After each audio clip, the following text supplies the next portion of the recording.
All right, guys, let's talk a little Ethereum this morning. Ethereum broke through 32,000, guys.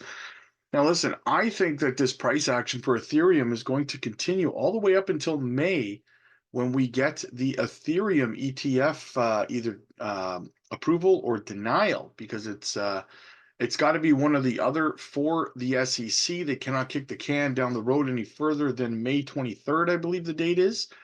And if they deny it, then they're going to be looking at more lawsuits, which they'll lose, like they did the Bitcoin lawsuits with Grayscale. So I can't see them wanting to do that. So I think it's a shoe-in that we're going to get an approval on the Ethereum ETFs in May, and the price is going to continue working its way up the same way Bitcoin did when we were creeping towards the BTC ETFs, right? Just kept going up and up and up as we went, and maybe have a bit of a pullback after the approval, no different than we did on Bitcoin. But we will see a well over $4,000 Ethereum, in my opinion, going into the May 23rd deadline. Let's get into it here. Ethereum surges past $3,200 as optimism grows among investors. Ethereum has surpassed the $3,200 level for the first time in over 2 years, creating solid optimism among its investors. However, despite this positive atmosphere, there are potential challenges, and data circulating in the market suggests that significant participants could create a negative outlook on Ethereum's prices. Despite the recent uptrend, the transfer of 2,000 ETH worth approximately $6.45 million to Coinbase following the price increase by FTX and Alameda has brought concerns. These transfers to Coinbase could be interpreted as an attempt by these entities to capitalize on the recent price surge. If these major companies decide to sell their Ethereum holdings on the open market, it could create significant downward pressure on Ethereum's price and potentially lead to a decrease.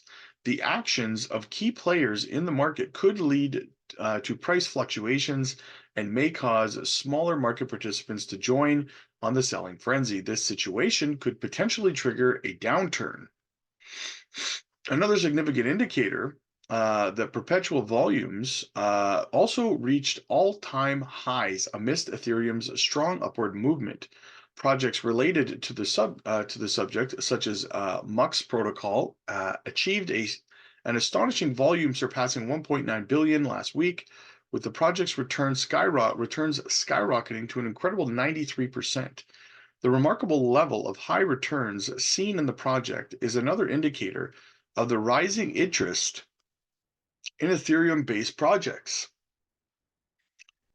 As of writing, Ethereum is trading at 32.23, marking a 2% increase over the last 24 hours. With Bitcoin also continuing to rise, Ethereum maintains its upward trend after surpassing the $3,000 and then the $3,200 levels.